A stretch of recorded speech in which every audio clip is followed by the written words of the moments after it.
بسم اللہ الرحمن الرحیم۔ مجلس تحفظ سنت پاکستان کی طرف سے آج آپ کے سامنے جس عنوان پر گفتگو کرنا مقصود ہے وہ ہے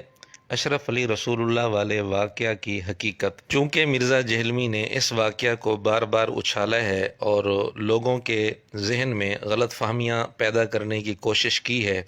اس لیے مناسب معلوم ہوا کہ اس واقعہ کی اصل حقیقت اور مرزا جہلمی کے اعتراضات کی اصلیت آپ کے سامنے واضح کر دی جائے۔ سب سے پہلے اصل واقعہ آپ کے سامنے پیش کیا جاتا ہے، پھر اس پر اعتراضات کا جائزہ لیا جائے گا۔ الامداد کے نام سے ایک رسالہ ہے جو تھانہ بھون سے جاری ہوتا تھا، اس کی جلد نمبر 3 اور شمارہ نمبر 8 ہے۔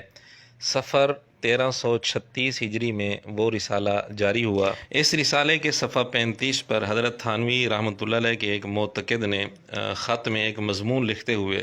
اپنا ایک خواب لکھا، جس کا حاصل یہ ہے کہ وہ لکھتا ہے کہ میں خواب میں دیکھتا ہوں کہ کلمہ لا الہ الا اللہ محمد الرسول اللہ پڑھتا ہوں، لیکن محمد الرسول اللہ کی جگہ حضور کا نام لیتا ہوں، یعنی حضرت تھانوی کا۔ اتنے میں دل کے اندر خیال پیدا ہوا کہ تجھ سے غلطی ہوئی کلمہ شریف کے پڑھنے میں، اس کو صحیح پڑھنا چاہیے۔ اس خیال سے دوبارہ کلمہ شریف پڑھتا ہوں، دل پر تو یہ ہے کہ صحیح پڑھا جائے، لیکن زبان سے بے ساختہ بجائے رسول اللہ صلی اللہ علیہ وآلہ وسلم کے نام کے اشرف علی نکل جاتا ہے۔ حالانکہ مجھے اس بات کا علم ہے کہ اس طرح درست نہیں، لیکن بے اختیار زبان سے یہی کلمہ نکلتا ہے۔ 2-3 بار جب یہی صورت ہوئی تو حضور کو یعنی حضرت تھانوی کو اپنے سامنے دیکھتا ہوں، اور بھی چند شخص حضور کے پاس تھے، لیکن اتنے میں میری یہ حالت ہو گئی کہ میں کھڑا کھڑا بوجہ اس کے کہ رکت طاری ہو گئی، زمین پر گر گیا اور نہایت زور کے ساتھ ایک چیخ ماری، اور مجھے معلوم ہوتا تھا میرے اندر کوئی طاقت باقی نہیں رہی۔ اتنے میں بندہ خواب سے بیدار ہو گیا، لیکن بدن میں بدستور بے حسی تھی اور وہ اثر ناطاقتی بدستور تھا۔ لیکن حالت خواب اور بیداری میں حضور کا ہی خیال تھا، لیکن حالت بیداری میں کلمہ شریف کی غلطی پر جب خیال آیا تو اس بات کا ارادہ ہوا کہ اس خیال کو دل سے دور کیا جائے، اس واسطے کہ پھر کوئی ایسی غلطی نہ ہو جائے۔ بئی خیال بندہ بیٹھ گیا اور پھر دوسری کروٹ لیٹ کر کلمہ شریف کی غلطی کے تدارک میں رسول اللہ صلی اللہ علیہ وآلہ وسلم پر درود شریف پڑھتا ہوں، لیکن پھر بھی یہی کہتا ہوں اللہم صلی علی سیدنا و نبینا و مولانا اشرف علی۔ حالانکہ اب بیدار ہوں، خواب نہیں، لیکن بے اختیار ہوں، مجبور ہوں، زبان اپنے قابو میں نہیں۔ بہرحال اس خط کے اندر یہ خواب تھا۔ جواب میں حضرت تھانوی رحمۃ اللہ علیہ نے لکھا، اس واقعہ میں تسلی تھی کہ جس کی طرف تم رجوع کرتے ہو وہ بعونہ تعالی متبع سنت ہے۔ ناظرین، یہ تھا اصل واقعہ جو آپ کے سامنے پیش کر دیا گیا۔ اس میں تو کوئی شک کی بات ہی نہیں ہے کہ اشرف علی رسول اللہ یہ کلمہ کفریہ ہے، یہ بالکل ایک واضح سی بات ہے، اس کا تو کوئی انکار ہی نہیں کر سکتا۔ اور اس واقعہ سے یہ بات بھی روز روشن کی طرح واضح ہو گئی کہ اس معتقد نے خواب میں کوشش کی تھی لا الہ الا اللہ محمد رسول اللہ پڑھنے کی، لیکن غیر اختیاری طور پر زبان سے یہ کلمہ نکل گیا اشرف علی رسول اللہ۔ اسی طرح بیدار ہونے کے بعد بھی اس نے کوشش کی کہ میں اپنی غلطی کا تدارک کروں، لیکن وہ خود لکھ رہا ہے کہ میں بے اختیار ہوں، مجبور ہوں، زبان میرے قابو میں نہیں ہے۔ غیر اختیاری طور پر پھر نبی پاک صلی اللہ علیہ وآلہ وسلم کی جگہ حضرت تھانوی کا نام نکل گیا۔ اور کفریہ کلمہ کسی کی زبان سے غیر اختیاری طور پر نکل جائے اور پھر بالخصوص وہ اس پر پریشان بھی ہو، نادم بھی ہو، تو ایسی صورت میں اس پر نہ کفر کا فتویٰ لگے گا اور نہ ہی گناہ گار ہونے کا فتویٰ لگے گا۔ جب وہ گناہ ہی نہیں ہے تو اس کو یہ بھی نہیں کہا جا سکتا کہ تو توبہ کر، کیونکہ توبہ تو ہوتی ہے جب کوئی گناہ ہو یا کفر کا ارتکاب ہو جائے۔ تو اس نے نہ کفر کیا ہے نہ ہی گناہ کا ارتکاب کیا ہے، بلکہ غیر اختیاری طور پر کفریہ کلمہ اس کی زبان سے اگر سرزد ہوا ہے تو اس پر اس کو ندامت ہے اور وہ پریشان ہے۔ اور یہ بات تو خود مرزا جہلمی بھی مانتا ہے کہ ہم اس آدمی پر جس نے خواب دیکھا تھا یا بیداری میں غیر اختیاری طور پر کلمہ پڑھا تھا اس پر ہم فتویٰ نہیں لگاتے، یہ بات تو خود مرزا جہلمی بھی مانتا ہے۔ اس کا ثبوت ہم آگے چل کر دیں گے۔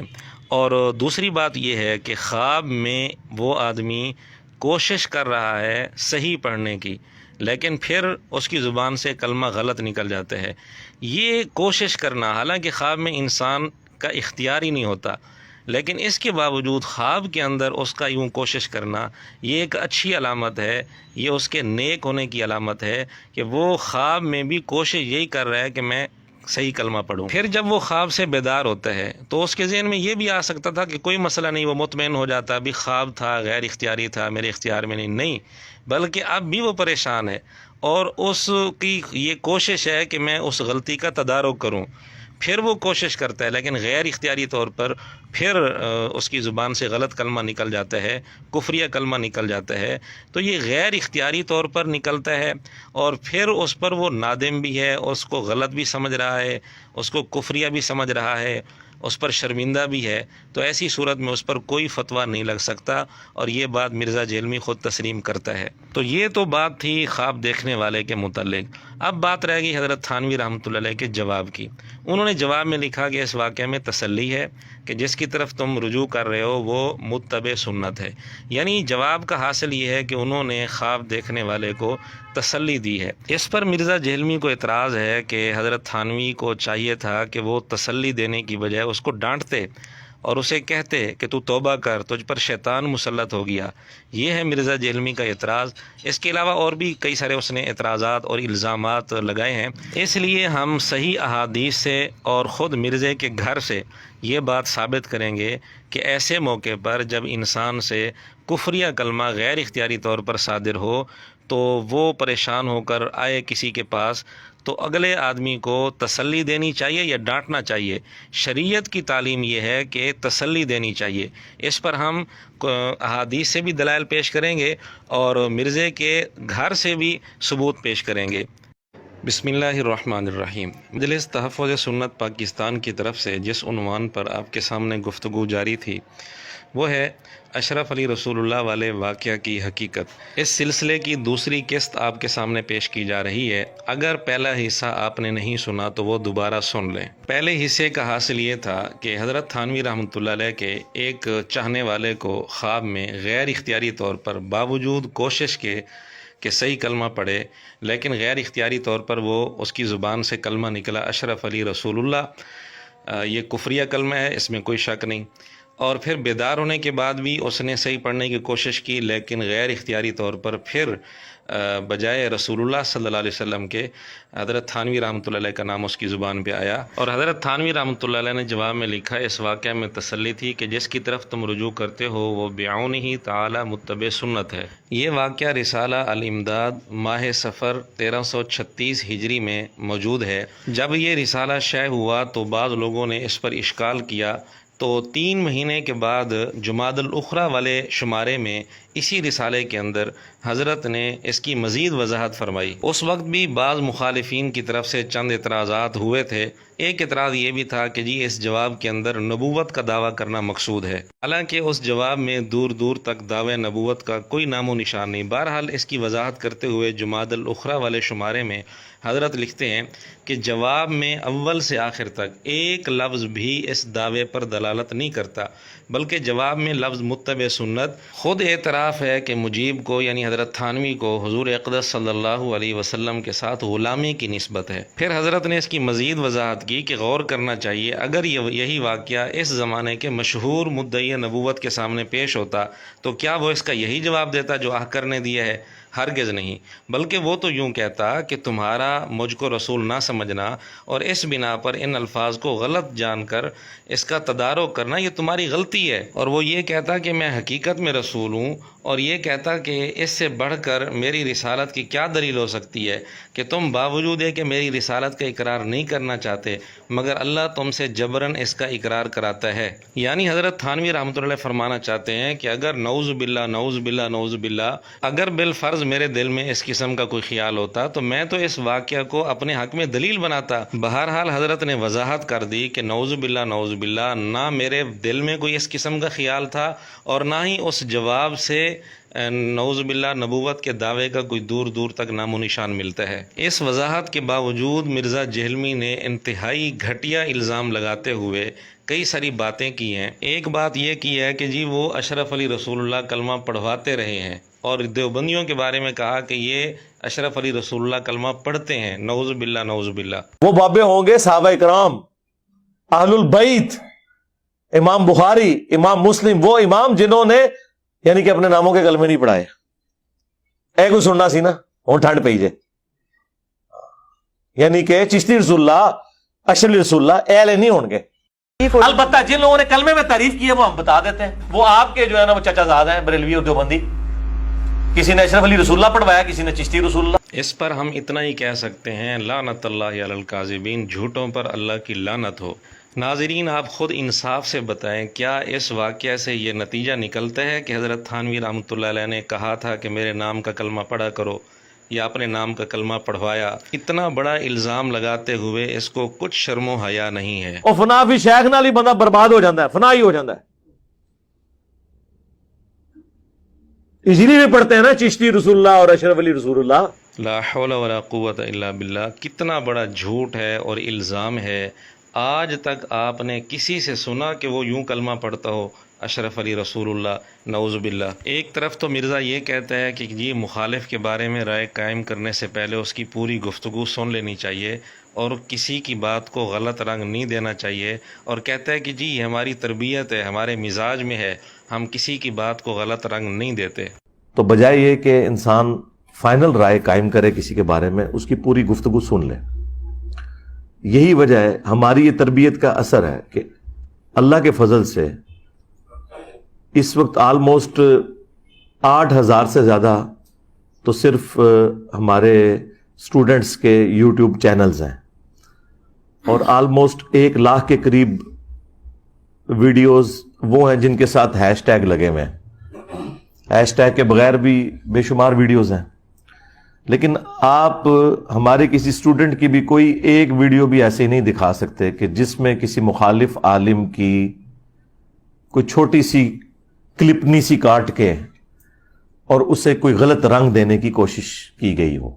کیونکہ ہمارے مزاج میں یہ نہیں ہے، نہ یہ تربیت کی ہے کسی۔ جی ناظرین آپ نے مرزے کی بات سن لی، کس قدر تقوی دکھانے کی کوشش کر رہا ہے، جبکہ یہی بندہ ہم نے آپ کے سامنے ثابت کیا کہ اس واقعہ کو کتنا غلط رنگ دے کر کتنا بڑا جھوٹا الزام لگایا کہ جی وہ یہ کلمہ پڑھواتے تھے، اور کہا کہ یہ لوگ یہ کلمہ پڑھتے ہیں اشرف علی رسول اللہ، نعوذ باللہ۔ جب اس کا اپنا مزاج ہی گندا ہے تو دوسروں کی تربیت کیا کرے گا؟ تو ہم بھی یہاں پوچھ سکتے ہیں، کیا مرزے نے حضرت تھانوی رحمۃ اللہ علیہ کی پوری بات پڑھ لی تھی، ان کی پیش کردہ وضاحت پڑھ لی تھی؟ بلکہ انتہائی افسوس سے کہنا پڑتا ہے کہ مرزے نے اپنی ویب سائٹ اہل سنت پاک .com پر جو صفر 1336 والا شمارہ ہے جس میں یہ اصل واقعہ ہے، وہ PDF کی شکل میں اپلوڈ کیا ہوا ہے، لیکن حضرت نے جس شمارے میں وضاحت کی تھی، یعنی 3 مہینے کے بعد جمادی الاخری 1336 ہجری والا شمارہ، وہ اس نے اپلوڈ نہیں کیا۔ اس کو چاہیے تھا کہ دونوں شمارے اپلوڈ کرتا اور لوگوں کو بتاتا کہ ان کی وضاحت یہاں موجود ہے تاکہ وہ تفصیلی وضاحت لوگ پڑھتے، لیکن مرزے کو پتہ تھا کہ اس طرح تو لوگوں کے سامنے حقیقت واضح ہو جائے گی، اس لیے اس نے وہ شمارہ جس کے اندر پوری وضاحت تھی اپلوڈ نہیں کیا۔ اس سے بھی بڑھ کر مرزے کی خیانت اور دھوکہ دیکھیں کہ اس نے اپنی ویب سائٹ اہل سنت پاک .com پر گستاخانہ عبارات والے پورشن میں عبارت نمبر 13 کا عنوان دے کر یہی شمارہ اپلوڈ کیا ہے، اور اس کے اوپر لکھا ہے رسالہ الامداد اشرف علی تھانوی دعوی نبوت، نعوذ باللہ ثم نعوذ باللہ۔ ناظرین شاید آپ کے وہم و گمان میں بھی نہ ہو کہ یہ بندہ اتنی گھٹیا حرکت پر بھی اتر سکتا ہے کہ اس واقعہ کو غلط رنگ دے کر حضرت تھانوی رحمۃ اللہ علیہ پر اس نے الزام لگایا ہے دعوی نبوت کا۔ بہرحال ہم اپنی بات یہیں پر روکتے ہیں، مزید تفصیل انشاءاللہ آئندہ حصوں میں آپ کے سامنے آ جائے گی۔ بسم اللہ الرحمن الرحیم۔ ناظرین مجلس تحفظ سنت پاکستان کی طرف سے آج آپ کے سامنے اشرف علی رسول اللہ والے واقعہ کی حقیقت کے عنوان پر تیسرا حصہ پیش کیا جا رہا ہے۔ دوسرے حصے میں آپ کے سامنے یہ بات واضح ہو چکی کہ مرزا جہلمی نے اس واقعہ کی بنیاد پر کتنے بڑے بڑے جھوٹے الزام لگائے ہیں۔ ایک یہ کہ انہوں نے یہ کلمہ پڑھوایا تھا، یہ بالکل جھوٹ ہے، جیسا کہ یہ بات واضح ہو چکی، اور اسی طرح اس کا یہ کہنا کہ یہ لوگ یہ کلمہ پڑھتے ہیں، یہ بھی بہت بڑا جھوٹا الزام ہے۔ اور اسی طرح اپنی ویب سائٹ پر یہ شمارہ جہاں اپلوڈ کیا ہے، اوپر عنوان دیا ہے اشرف علی تھانوی دعوی نبوت، یہ بھی بہت بڑا اس کا جھوٹا الزام ہے۔ حقیقت یہ ہے کہ اشرف علی رسول اللہ کفریہ کلمہ ہے، اس میں کوئی شک نہیں، لیکن چونکہ پڑھنے والا خواب میں پڑھ رہا تھا، پھر بیدار ہونے کے بعد غیر اختیاری طور پر اس کی زبان میں یہ کلمہ آ گیا، اس لیے حضرت نے اس پر کوئی فتویٰ نہیں لگایا۔ قرآن و سنت کے دلائل سے بھی یہی ثابت ہے، خود مرزے کی زبان سے بھی ہم ثابت کریں گے کہ غیر اختیاری طور پر کفریہ کلمہ اگر زبان سے نکل جائے تو اس پر کوئی فتویٰ نہیں لگتا۔ مرزا جہلمی نے اپنی ویب سائٹ پر یہ شمارہ اپلوڈ کیا ہے، لیکن اس میں بہت بڑی خیانت یہ بھی کی ہے کہ اپنی ویب سائٹ ahlsunnatpak.com پر مرزے نے یہ شمارہ جہاں اپلوڈ کیا ہے، ایک تو اوپر عنوان دیا ہے دعوی نبوت کا، یہ بہت بڑا جھوٹ تھا۔ پھر اس شمارے کے اندر جہاں یہ واقعہ لکھا ہے صفحہ 35 پر، تو جہاں کلمہ لکھا ہوا ہے اور کلمے میں اشرف علی کا لفظ ہے اس کو ہائی لائٹ کیا ہے، اور اسی طرح بیداری کا لفظ جہاں لکھا ہوا ہے اس کو بھی ہائی لائٹ کیا ہے۔ لیکن بڑا افسوس کہ جہاں بے اختیار کا لفظ لکھا ہوا ہے اور بے بس کا لفظ لکھا ہوا ہے اور یہ لکھا ہوا ہے کہ زبان میرے قابو میں نہیں تھی، ان چیزوں کو ہائی لائٹ نہیں کیا، یہ بہت بڑی خیانت ہے، کیونکہ اگر یہ الفاظ ہائی لائٹ ہو جاتے تو مرزے کا مقصد پورا نہ ہوتا۔ اور اس سے بڑھ کر بڑے افسوس کے ساتھ کہنا پڑتا ہے کہ ایک طرف تو حضرت تھانوی رحمۃ اللہ علیہ کے رسالے سے ایک غیر اختیاری واقعہ نکال کر اس کو غلط رنگ دے کر مرزے نے حضرت تھانوی رحمۃ اللہ علیہ پر جھوٹے اور بے بنیاد الزام لگائے، اور دوسری طرف مرزا غلام قادیانی دجال کے متعلق مرزا یہ کہتا ہے کہ صحیح سند سے دعوی نبوت مرزا غلام قادیانی سے ثابت ہی نہیں ہے، نعوذ باللہ۔ مرزا غلام قادیانی نے کہا کہاں خطا کھائی ہے جس سے آپ نے اس نے اپنے آپ کو ذلی نبی کا دعویٰ کیا ہو۔ دیکھیں جی، اس کے اوپر غامدی صاحب نے کافی ورکنگ کی ہے، آپ ان کی یوٹیوب پہ ویڈیوز دیکھ لیں۔ ان کا بھی موقف یہی ہے کہ اس سے کوئی صحیح سند سے ثابت نہیں ہے کہ اس نے خود کہیں پہ دعوی نبوت کیا ہو۔ اس نے جو ہے وہ اشارے ایسے ضرور دیے، پلس مسیح موعود ہونے کا دعویٰ، امام مہدی ہونے کا، یہ سارے دعوے کیے ہیں۔ جی ناظرین، آپ نے فرق دیکھ لیا۔ جس غلام قادیانی دجال نے اپنی کتابوں میں خود اپنے لیے نبی کا لفظ استعمال کیا، رسول کا لفظ استعمال کیا واضح طور پر، وہاں تو مرزا جہلمی ابھی تک صحیح سندیں ڈھونڈ رہا ہے۔ جس کا دعوی نبوت روز روشن کی طرح واضح ہے، وہاں اس کو ابھی تک صحیح سند ملی نہیں۔ اور حضرت تھانوی رحمۃ اللہ علیہ جن کی عبارت میں دور دور تک کوئی دعوی نبوت کا نام و نشان نہیں تھا، اور اس جواب پر کسی مخالف نے اعتراض کیا تو حضرت نے اسی وقت وضاحت بھی کر دی تھی اور واضح لفظوں میں یہ بتا دیا تھا کہ نعوذ باللہ،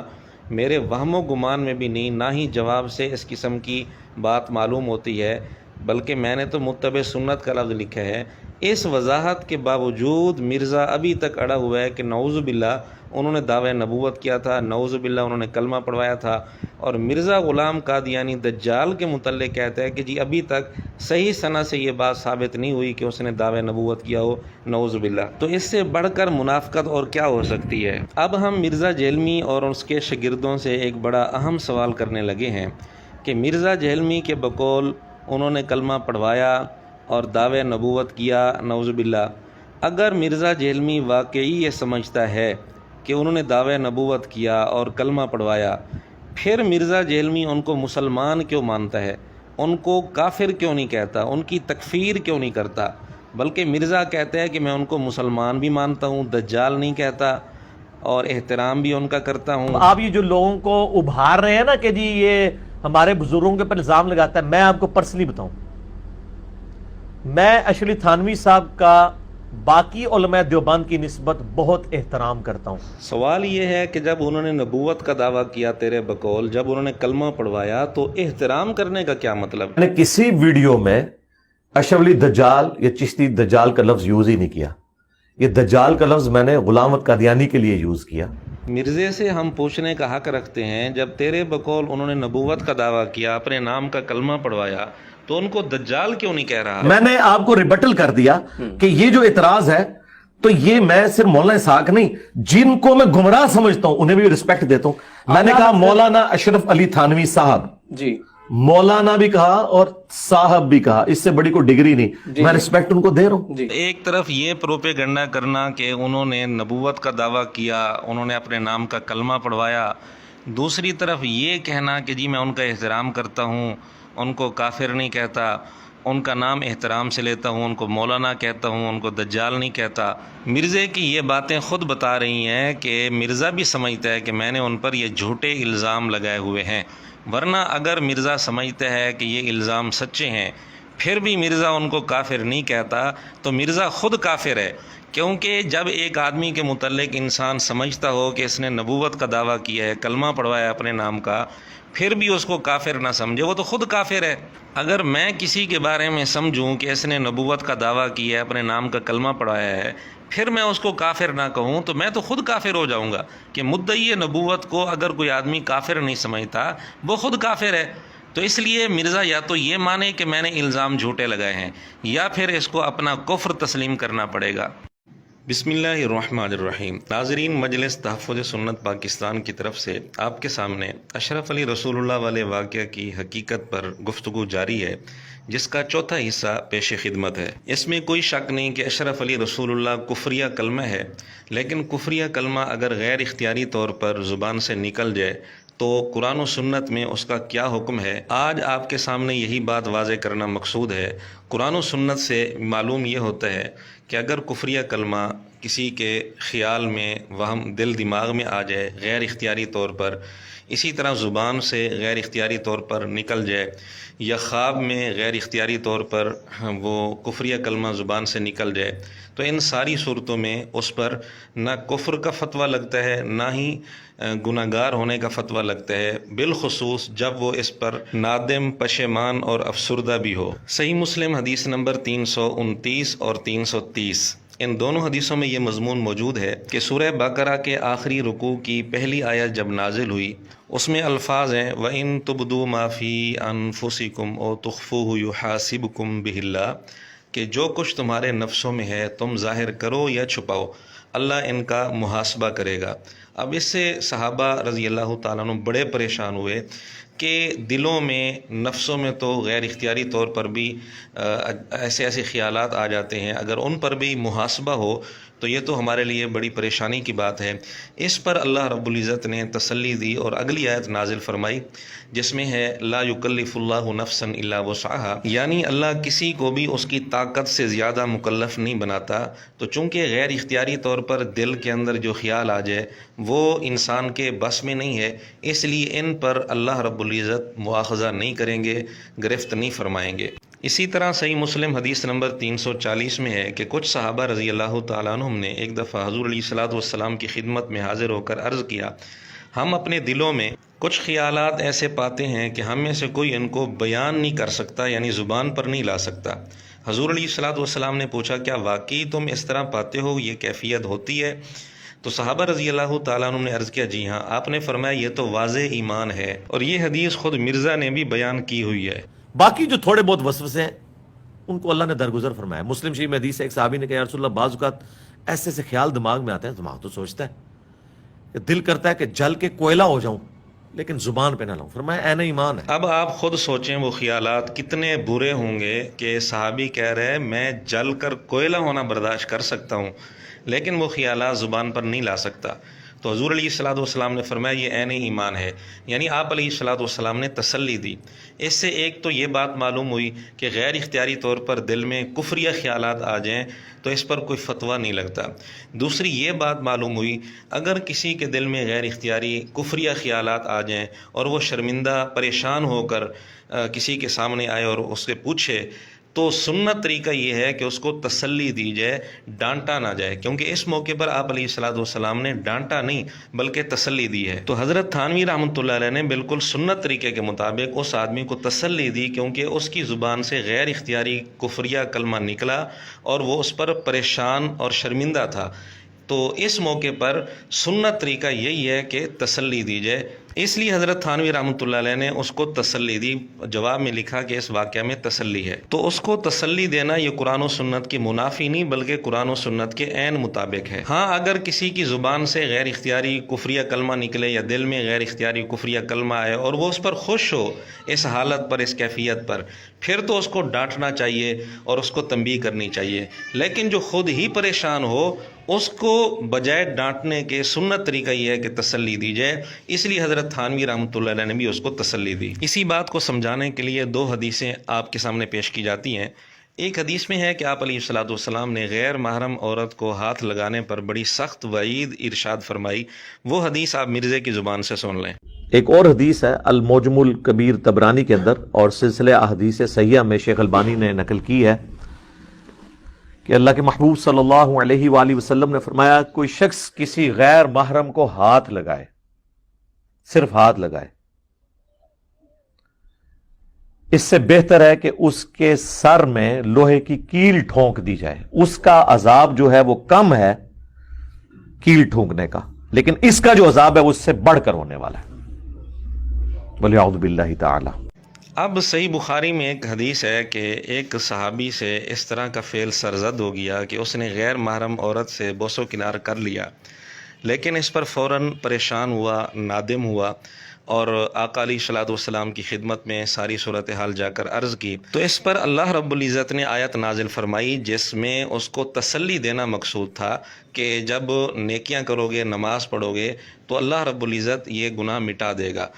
اس موقع پر آپ علیہ الصلوۃ والسلام نے اس کو ڈانٹا نہیں ہے، یہ نہیں فرمایا کہ تجھ پر شیطان مسلط ہو گیا، تو نے یہ کیا کیا، یہ اس لیے نہیں ڈانٹا کہ وہ خود شرمندہ تھا اپنے اس فعل پر، تو اس کو اس موقع پر ڈانٹنا یہ مناسب نہیں تھا، نہ یہ اللہ کی سنت ہے، نہ یہ نبی پاک صلی اللہ علیہ وآلہ وسلم کی سنت ہے۔ وہ حدیث صحیح بخاری حدیث نمبر 526 ہے جو آپ دیکھ رہے ہیں۔ ابن مسعود رضی اللہ عنہ فرماتے ہیں، ایک شخص نے کسی غیر عورت کا بوسہ لیا، پھر نبی کریم صلی اللہ علیہ وسلم کی خدمت میں آیا اور آپ کو اس حرکت کی خبر دی۔ اس پر اللہ نے آیت نازل فرمائی کہ نماز دن کے دونوں حصوں میں قائم کرو اور کچھ رات غیبی اور بلا شبہ نیکیاں برائیوں کو مٹا دیتی ہیں۔ اس شخص نے کہا، یا رسول اللہ کیا یہ صرف میرے لیے ہے؟ آپ نے فرمایا نہیں بلکہ میری پوری امت کے لیے ہے۔ اب دیکھیں یہاں حضور علیہ الصلوۃ والسلام اس کو تسلی دے رہے ہیں۔ اب اگر کوئی یہی حرکت کر کے اس پر خوش ہو اور آ کر فخریہ ذکر کرے، خوشی کے ساتھ ذکر کرے کہ میں نے فلاں عورت کے ساتھ اس طرح معاملہ کیا ہے، تو وہاں اس کو تسلی نہیں دی جائے گی بلکہ اس کو ڈانٹا جائے گا اور اس کو وعیدیں سنائی جائیں گی۔ لیکن اگر کوئی کسی سے یہ حرکت جذبات میں آ کر صادر ہو جائے اور وہ اس پر پریشان ہو، نادم ہو، شرمندہ ہو اور کسی کے سامنے آ کر یہ اپنی صورتحال بتائے، تو وہاں اس موقع پر اس کو تسلی دی جائے گی۔ اس لیے موقع کا فرق ہوتا ہے۔ اگر کفریہ کلمہ کسی سے غیر اختیاری طور پر صادر ہو جائے اور وہ اس پر شرمندہ بھی ہو، تو اس صورت میں اللہ کی سنت بھی یہی ہے، حضور علیہ الصلوۃ والسلام کی سنت بھی یہی ہے کہ اس کو بجائے ڈانٹنے کے تسلی دی جائے۔ مزید انشاءاللہ اگلے حصے میں آپ کے سامنے عرض کیا جائے گا۔ بسم اللہ الرحمن الرحیم۔ مجلس تحفظ سنت پاکستان کی طرف سے آپ کے سامنے جس عنوان پر گفتگو جاری تھی وہ ہے اشرف علی رسول اللہ والے واقعہ کی حقیقت۔ اس کا 5واں حصہ آپ کے سامنے پیش کیا جا رہا ہے۔ اس میں کوئی شک نہیں کہ اشرف علی رسول اللہ کفریہ کلمہ ہے، لیکن غیر اختیاری طور پر اگر کفریہ کلمہ زبان پر جاری ہو جائے یا خواب کے اندر زبان پر جاری ہو جائے یا دل کے اندر اس کے خیالات غیر اختیاری طور پر آ جائیں، تو اس صورت میں شرعی طور پر کوئی فتویٰ نہیں لگتا، بالخصوص جب وہ آدمی اس پر پریشان ہو، شرمندہ ہو،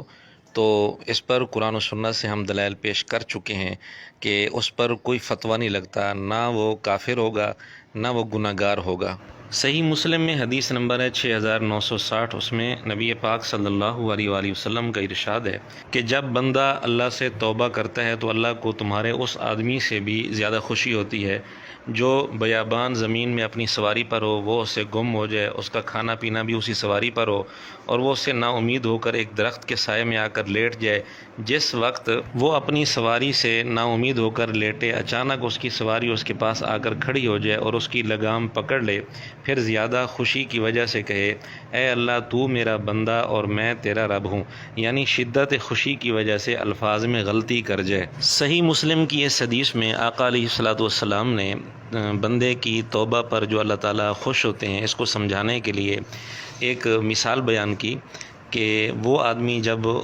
سواری سے نا امید ہو جائے، اچانک سواری سامنے آ جائے، سامان بھی ساتھ ہو، تو اس کو اتنی خوشی ہوتی ہے کہ وہ خوشی کی شدت کی وجہ سے اس کو معلوم نہیں ہوتا